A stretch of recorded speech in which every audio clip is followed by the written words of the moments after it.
بسم اللہ الرحمن الرحیم۔ السلام علیکم ورحمۃ اللہ وبرکاتہ۔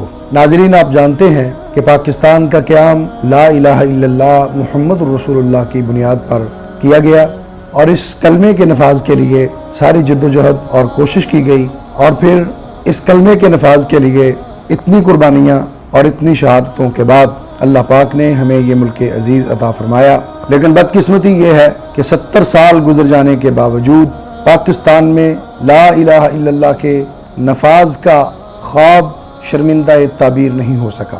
اب وقت ہے 2018 کے الیکشن کا، اس میں ہم اس کلمے کے نفاذ کے لیے نظام مصطفیٰ صلی اللہ علیہ وسلم کے لیے اپنا ووٹ کاسٹ کریں، اور اس دن کتاب کے نشان پر مہر لگا کر یہ عزم کریں اور اس بات کا عہد کریں، اس بات کا اظہار کریں کہ پاکستان میں کتاب و سنت کا دستور ہی مانا جائے گا، اور پاکستان میں قرآن و سنت کے نفاذ کے لیے کسی بھی قسم کی قربانی سے دریغ نہیں کیا جائے گا۔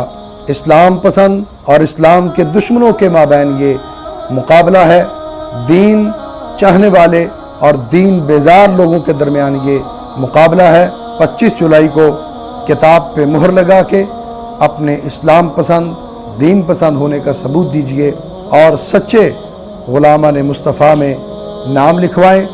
ہار جیت اللہ کے ہاتھ میں ہے، فتح اور شکست کا مالک صرف اللہ ہے۔ ہم یہ چاہتے ہیں کہ ہمارا نام اس لسٹ میں شامل ہو جائے کہ جو لوگ نظام مصطفیٰ صلی اللہ علیہ وسلم کے لیے عملی جد و جہد میں حصہ لیتے ہیں۔